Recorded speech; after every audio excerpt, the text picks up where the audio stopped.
Okay, we're next here. Let's go. All right, come on, come on. All right, place the bid down here. A few moments later.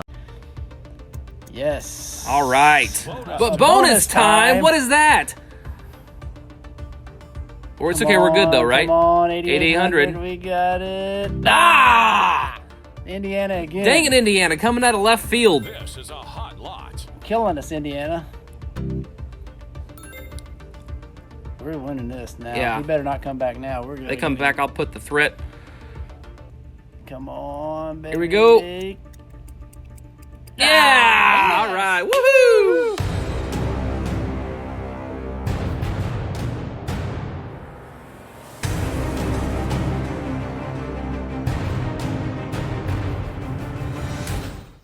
What's up, guys? Welcome back to the channel. This is a special week for us and for me personally because we have finally, after many months of searching, found me a new car to work on that we're going to then bring to the channel. So we're pretty excited about having a new project on there that's going to be the most powerful one we've worked on so far and also probably the newest. This was a car that we watched on Copart for several months. It was in the futures category for a long time, and then finally came up for auction. And we ended up having to buy it through a broker, which is something we'd never done before. And so you'll see later on in this video that we had to have it delivered. That was part of the deal with the broker, so it had to be shipped on a truck. And it came in the middle of the night, so everything's all dark, and it's really hard to tell what's going on. But maybe Andy, with his editing skills, can bring some of that out. So we ended up buying the car using a better bid, which is a brokerage service for Copart, and then having it shipped with Easy Car Shipping, and they were fantastic. They had the car picked up same day I called them and were able to deliver it even before they promised. So Let's take a look at the video now. Are you gonna make us famous? Put us on YouTube? Yeah.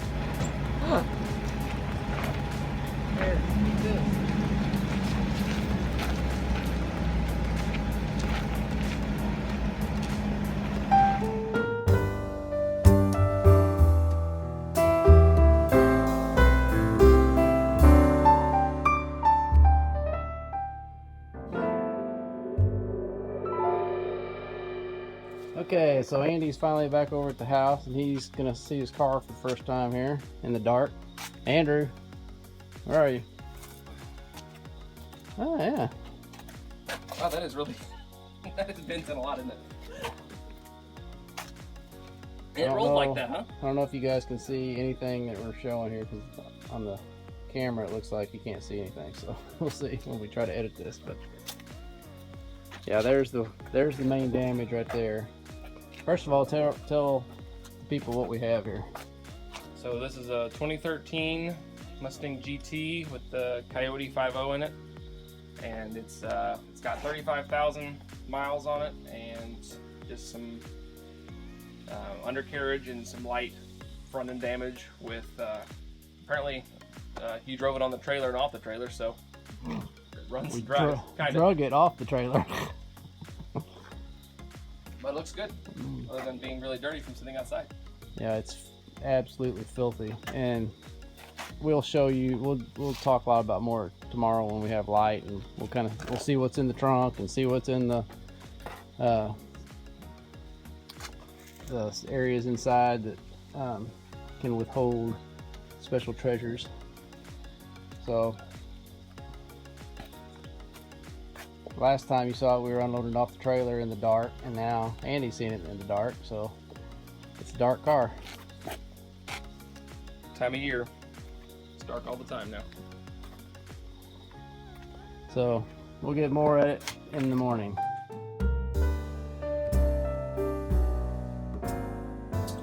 So as you can tell, it's the next morning. It's not dark outside, probably the first time in this video. And we are going to attempt to wash this thing. It's been sitting out in a Copart lot for like the last 3.5 months, and man, it looks like it. It's got dirt caked all over it. You can play tic-tac-toe if you want to in the dust pile on top of the car. So we're going to attempt to get it washed up. I got a foam cannon and a pressure washer sitting right here. We're going to get a nice thick layer of soapy suds on top of the whole car and hopefully make this thing look like it was before it was parked. I'll set up a time lapse and keep you guys posted.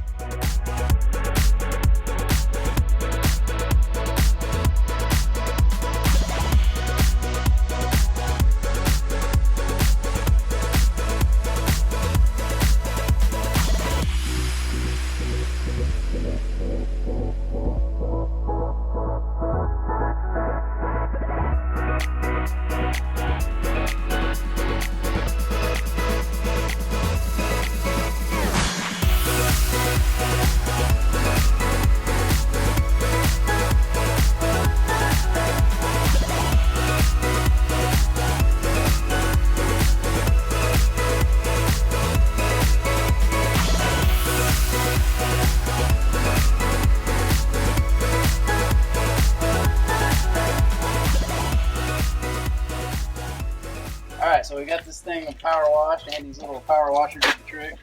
And the paint is actually quite a bit better than what I thought it was going to be.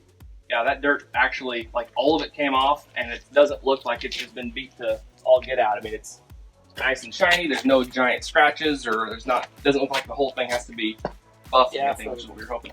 From the windshield back, all we have to do is mess with the stripe if you want to change it. Mhm. You know, I think. But up here, we've got a couple things in this fender, which probably didn't need to be painted, but there's a little dent right here and one right here. But that'll be easy to fix when he paints it. So we're getting ready to start this thing up. I have not heard it yet in person. Dad has, and he said, and I quote, "It sounds very healthy."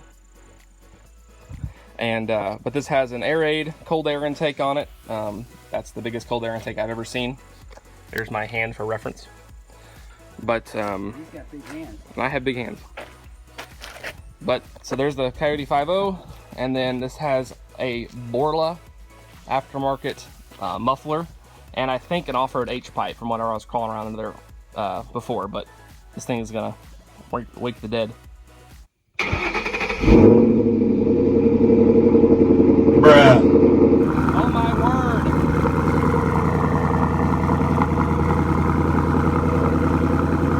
That thing sounds dirty.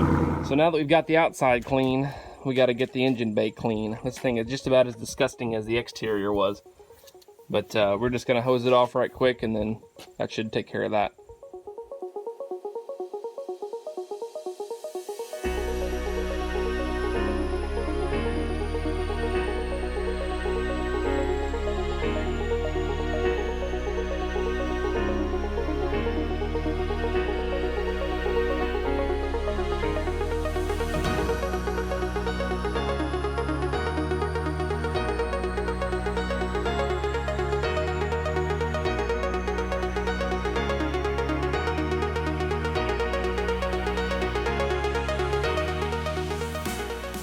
So in typical Rebuild It fashion, we have to pop the trunk, see what's inside, and then mount it to the wall of fame. And I hope there is, and we have not opened this yet, but I hope there's some of those parts from that front bumper in there, like fog lights or grill insert or something that'll save us some money, because that stuff's expensive. All right, ready? Here we go. Hey, it's the under piece. There's the lower grill. How is it? I see Yeah, we got a broken tab, on here. so It would work, but you probably want to replace it. Yeah, I know you want to replace it. Right here. Alright, so that's no good. the underpiece Fog here, light. a fog light. Fog lights. That piece Oh, is good. destroyed. But the fog lights are destroyed, but at Yep. least this shows you that was a aftermarket thing, right? Yeah, that's a GT500 style front grille there, but with fog lights. I actually haven't seen a grille like this before. This is like somebody's done some. There's like fiberglass and stuff on there. Look at this. They did like fiberglass patches to hold these fog lights in, and then what, siliconed it all up in between. Yeah, so this is definitely homemade. We also have a tuft of grass and some what appears to be used earplugs. Well, what's gonna go on our wall of fame? I guess those earplugs. Well, there might be stuff in there in the console too. Yep. So this is the lovely interior of the 2013 Mustang. We've got leather premium seats with this stripe and what appears to be a carbon fiber dash overlay. I have never seen that on one of these cars before, and I was thinking it was custom, but like if you look around like the airbag stuff right here, that looks like it's factory. So pretty cool looking dash there. Also, these on these seal plates, this Mustang lights up. And I guess that, I don't know if that was all on all 13s. I think that was a premium option that came with this is what I call the pony package. I had a 2005 Mustang 2 cars ago, and you could change the gauge cluster lights, the footwell lights, and the footwell lights back here, as well as the cup holder lights. If you can zoom in here, you can see that they're red right now, and all those are customizable through the digital dash there. So pretty cool. We've also got an aftermarket shift knob that is about the size of my thumb.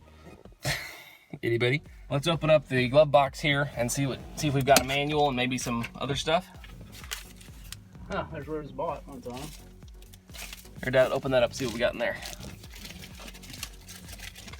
Also got some other papers here. We've got a Hennessy Recon Quality Control Form. Let's see what's in the console.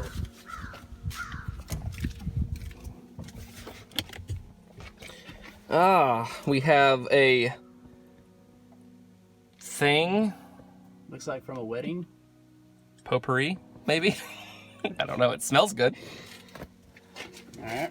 We also have a CD of No Literally. Business Inquiries, Contact K. It's literally loony. It says that on the CD. Literally. Okay. So that would be interesting to pump that into the... That might be on the wall of fame. Alright, so let's start tearing this thing apart and figure out exactly what we need to order, because sometimes it takes weeks to get parts, and you know, the quicker we can get them ordered, the quicker we can actually start rebuilding this thing. So I would start with taking off this upper radiator support cover. It's in good shape, no problems with it, so we'll take it off and save it, and then we'll take off the front bumper, and then we can really see what's behind there. We can, hopefully there's no damage anywhere up here in this front part, and if it's just a bumper hit, but we'll see.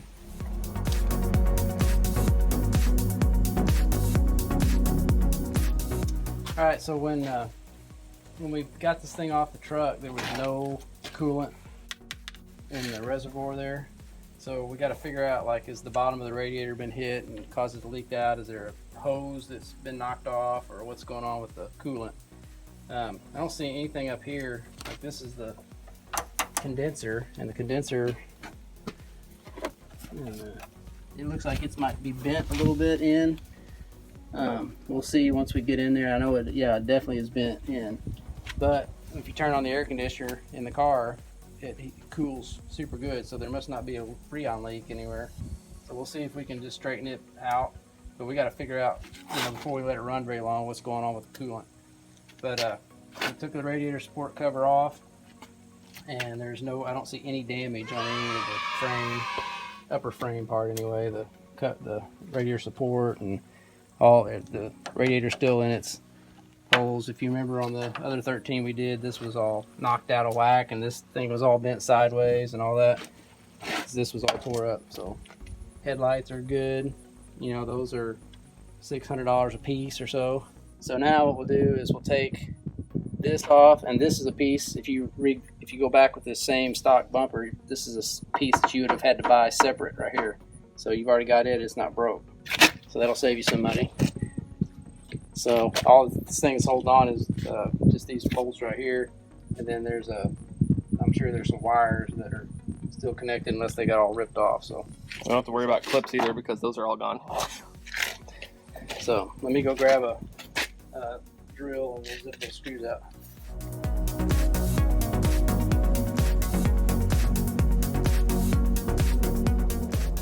Okay, so no frame damage, guys. Woohoo! It's major good news. So everything is just unhook, replace, and go on your merry way. 12 seconds later. So we found out now that our low profile jack is even too low to get underneath this thing because of how bad the wheel is tilted in. Alright, so we finally got this thing up in the air enough to see what's going on here. And if you can look behind here, I'll show you better when I get the tire off, but there is that strut assembly. Man, it is just bent like crazy. I just don't know how that happened. I don't know what caused that, but I mean, it looks like everything else is straight. We'll see more. Let's take this tire off, see what else we can see. A few moments later. All right, so got this off. Doesn't look like I can't see any like warp, crack. We got one little gash right here, which is not a big deal. It's on the inside, shouldn't matter. But I don't see anything wrong with this rim, which is pretty doggone amazing, really. As much damage as there was. So I'm gonna say right now that that's good for use. So let's look under here and see what we got. All right, so there's where the top of the tire's been rubbing on the strut.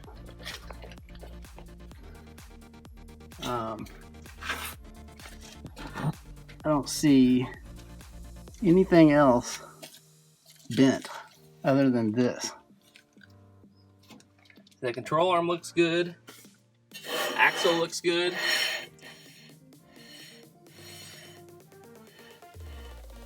And I know the power steering works, so it didn't like mess up the steering rack.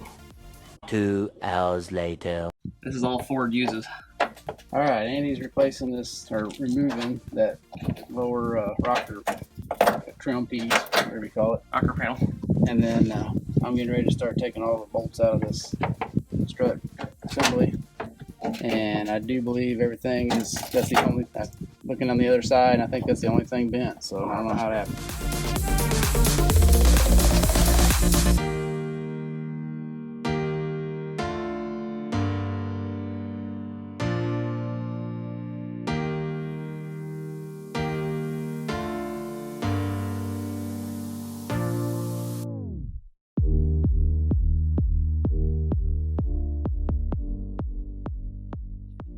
All right, so we got the strut assembly out, and I don't see anything else bent at all.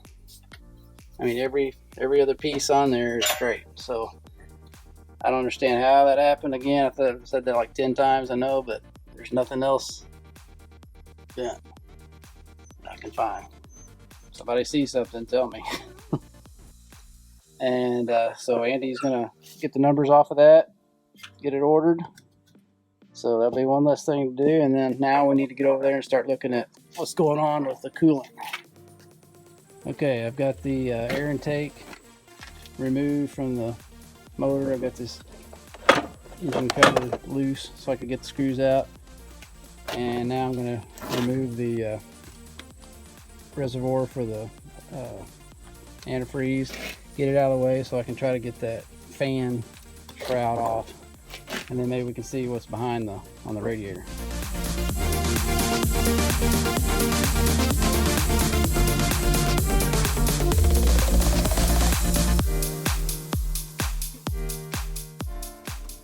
Alright, so we've got this fan out.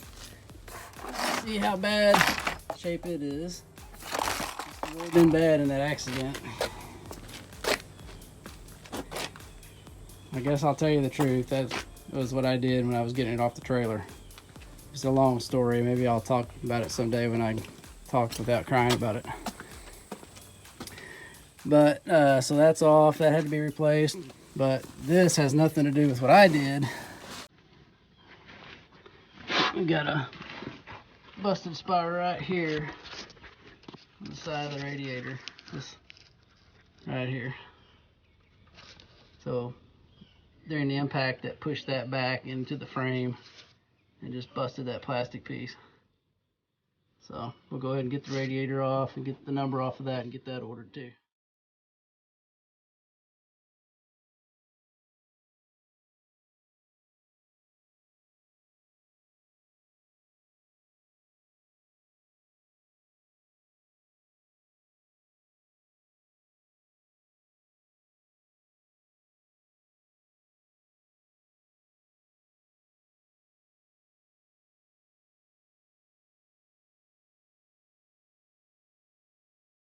Here's this piece, this rubber piece that is all broken. We'll get that removed, and that's the same one that was on that other 13 Mustang we did, same piece, so we replaced it before. And then these two connections right here on the condenser, I gotta find out if you have to release pressure somehow before you take those off. And then that's it, I think, on the thing. We just gotta get all that ordered.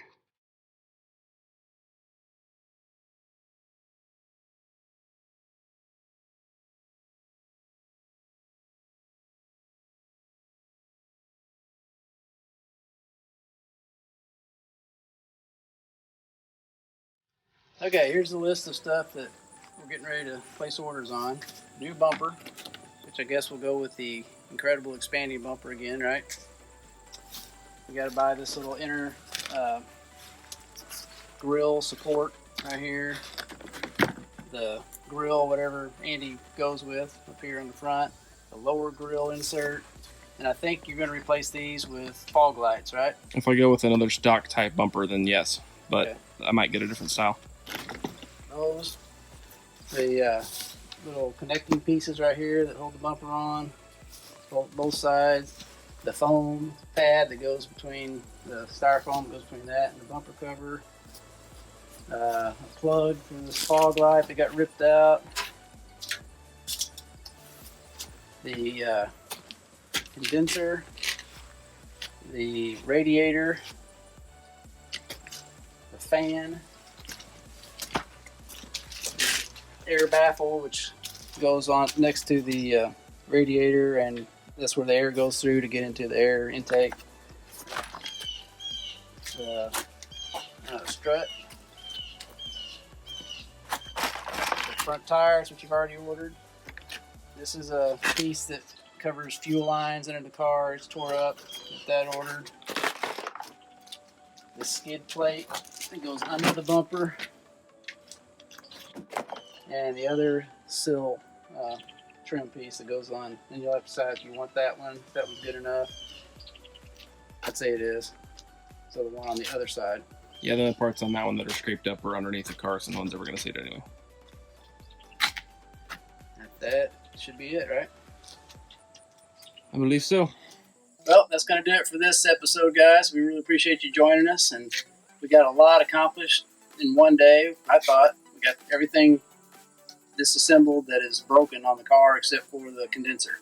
We have to do a little more research on that. So, what do you think about the car after we went through everything? Were you shocked, like that you thought it was going to be worse, or not as bad as it was? I thought the suspension parts, I thought there was going to be like a destroyed control arm. I thought we were going to have to do maybe some axle work, but the fact that it was just that strut assembly is crazy to me. We're about to head on back inside and get get our parts list ordered that we mentioned earlier, and then those should start all coming in next week, and then we can get this thing back assembled again. Yeah. Thanks so much for tuning in for this week's video and watching the new project. It's going to be my personal car, and give us a thumbs up if you enjoyed it, and leave a comment down below. We really enjoy reading those. It makes this whole process a lot more fun. And go give us a follow us on Instagram. The links will be down in the description. So we'll see you next week. Peace out. And always remember, don't retire it if you can rebuild it. See you guys next week. Thanks so much, guys, for tuning in and watching this week's episode of Rebuild It. Make sure you subscribe so you don't miss out on any awesome content. Have a good one.